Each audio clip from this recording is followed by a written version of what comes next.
I'm Shae Russell from mining.com.au and I'm coming to you from the on-air at IMARC booth. Sitting next to me is one of my favourite people in the world to talk uranium about, and that is Andrew Vigar, Executive Chair of Terra Uranium. I just know you as Correct. Andrew. Andrew, Correct. how are you? Very well, thank you, and it's good to see you again. Good to have you. Thank you so much for taking the time out to speak with me today. As I said, you are one of my favourite people to talk all things uranium, and that's where we'll end today's conversation. But let's start today's conversation on your super busy quarter that you've just wrapped up. You've put out your quarterly update while you're here at IMARC. Let's run through a couple of those things. First of all, 2 agreements with ATHA Corp. Can you sort of give us the cliff notes of these? Yeah, well, that's a big thing for us. Is we've been chasing a partner to drill our Passfield project. We've done all the science we possibly could. We've done the geochemistry, the various types of EM, the ANT, which we introduced into the Basin we spoke about last week. All that's showing that there's a major target there. We believe it's a MacArthur or cigar style. It's certainly got the scale and size, but it requires a major drilling program.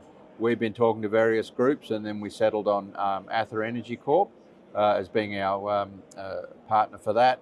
So we've signed a option agreement where they will undertake a major drill program there in conjunction with their Ridge project, which is next door. As part of that agreement, we also are giving them access to our camp, which is a fully operational brand new camp next to Passfield Lake. It suits them for their Ridge project, and of course they'll be paying for that. So that's a nice little bonus for us.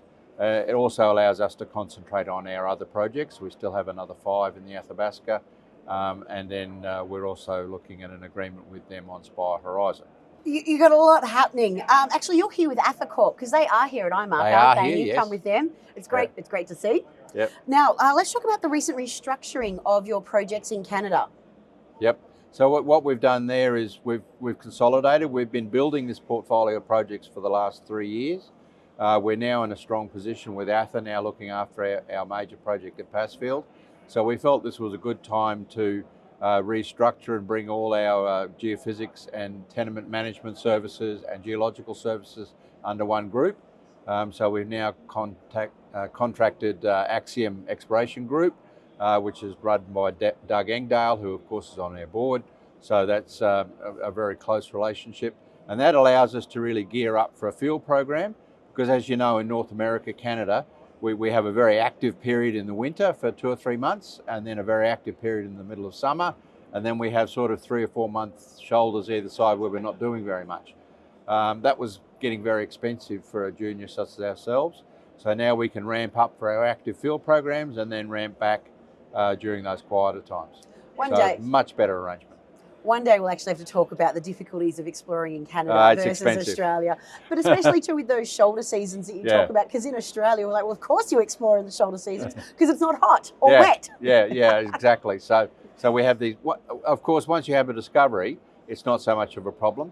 You can tend to work year round, and certainly mining's the same. But it's really at the early stage which we're operating at that it's important that we can gear up and gear down as required. Before we get to our uranium conversation, I wouldn't mind just talking about the recent appointment of Tony Panther. Now, you've combined 2 roles into one with his appointment. Yep. It's all, and you know, once again, you're streamlining those costs for the business, aren't you? Yeah, it's important with a small company that you have a very tight internal team. We did have a very good group, and we're very happy for their services over the last couple of years. But we really wanted to combine the 2 roles, and Tony came along and offered that, and we've accepted, which is a great deal. So Tony Panther has a lot of corporate experience. He's an accountant, so he can run the CFO side of the business as well as the COSEC side. And then we've got Joel Farina in the joint COSEC role. Joel's a lawyer, and especially at our stage where we're doing a lot of option agreements and looking at other agreements from the company. And we will be doing more. The one with ATHA is only the first one. We are certainly out there. We still have another 5 projects, so we'll do more. And Joel's very valuable in that role because his specialty is contract law. So we can call on his services. So very happy with our team. And Hayden Lynch, of course, in Sydney is coordinating all that. All right, now to uranium. So this time last year, no, there was no smooth gear change. It was like 2nd to 5th on this one. Now, this time last year when we spoke, you made a couple of bold predictions about the uranium price, and you were right, by the way. You called it, but you know we haven't seen that price spike in uranium just yet. I know you have said in earlier conversations that it tends to spike in the second half of the year. Yep. Mate, we got 2.5 months left. Where's I this know. spike coming from? Yeah, sometimes it is delayed a little, and this seems to be one of those years. That there are not a lot of long-term contracts going through because, as we know, the long-term contracting market is not public information. Very hard to find out what's actually going on, and there are millions of varieties of contracts. So how do you distill all that down into one number? It's pretty difficult. But there is not a lot happening. We know that it must happen, especially for the US utilities, and then the South Koreans and the Chinese will also come in with much larger contracts. It hasn't happened yet. We're at the end of October, coming into November. I think the US election might have a little bit to do with that. People are sort of holding off a little, remembering it is next week, so it's not that far away. I don't think the outcome, as far as the contracting market, will matter that much. It's just that people are holding off. Sometimes the big run up in the price does occur in sort of late in the year, even into January or February peak. Certainly this year it peaked in January, so it may be delayed a little. So November should be pretty exciting. Get the elections out of the way, get the politics done, and then we can all get back to business. Oh, well, speaking of getting back to business, I just want to reflect on something you and I talked about last week to, sort of really take this conversation home, and that is an unforecasted source of demand. And this came out of your uranium conference that you attended in Adelaide. Data centers. These have come out of nowhere. We were not talking about this in January, and suddenly data centers are all very nuclear powered focused to make sure that they always stay online. Based on your experience at the conference last week, how much is this conversation dominating the uranium use? Look, I think it's really important for people who aren't really or are new to the uranium business, or people who are a little bit skeptical about how SMRs in particular, but nuclear reactors in general, we're going to fit into the whole thing.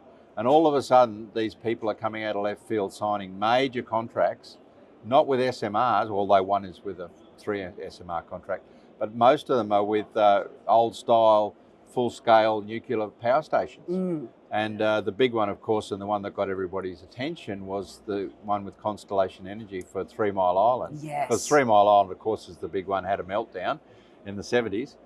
Mind you, nobody was injured and it was contained, so there was no external damage.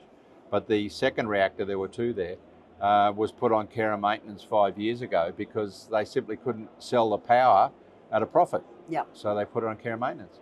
But they come along now with a 20-year supply contract with one of the big tech companies, and it's really the entry of the tech companies. I mean, that's the sexy stuff. Microsoft, Google, Meta, all those guys are in there, and they want stable 24/7 round-the-clock power supply, and the only way you're going to get that is nuclear. So they're bringing that reactor back online, and they're buying all the power. There's another one that's just been signed with a data center that's being put right next door to the power station, like within a kilometre, like right next door. And they just run the power cable across and they use it all. So it's just amazing. It's just a transformational thing. There's no, like 3 Mile Island, for instance, doesn't have any fuel. So to bring that back on, they'll have to buy fuel. I was meant to end the conversation at here, but you've touched on a very important point that's worth exploring for a minute. Energy companies using nuclear power lock these contracts in years in advance. Yes, they do. So 3 Mile Island can't just go into the open market and be like, we'll take some pounds from here and take some pounds from here. They've actually got to try and source something from supply. But all of the supply that we've got right now is locked up in these forward contracts, aren't they? Yeah, they are. So where do they get it from? What's the word on the street? Yeah, they're rolling 5-year, they're 5 to 10 year contracts, so they're well out. And that's why nobody's really concerned at the moment, because they've taken supply from those long-term contracts. The problem, like the 3 Mile Island one, that doesn't come online for another 5 years. It needs a refurbishment. That's $2 billion, by the way, $2 billion. That's a lot of money. So they'll be looking to source that now, certainly within, and as we said, there's no contract in place. So they'll be putting one in place for delivery in 5 years' time. So it's really going to start to hurt in the next year or two. It's when these longer term contracts will really start to come in. As we know, there's nothing on the spot market. Sprott soaked up all the Sprott Uranium Trust, soaked up all the excess capacity. There was a little bit of word about that they might release some of that, but that's gone nowhere. That's not going to happen. It's all locked up at Cameco's plant, so there's nothing out there. Look, I unfortunately, much to my sadness, have to wrap this conversation up. But we could talk about this all day and the intricacies of what influences uranium prices. But I am grateful for the time that we had together. Andrew, thank you so much for being here today. It's always an interesting conversation when you're here. Yep. Thanks for catching up with me at IMARC. It's a delight, and we'll see you again at the Noosa conference. Yes, you will. We'll be there. There and bells on. From here, unpack things from one suitcase, put them in the next one, and off we go again. Okay, thanks very much. Thanks.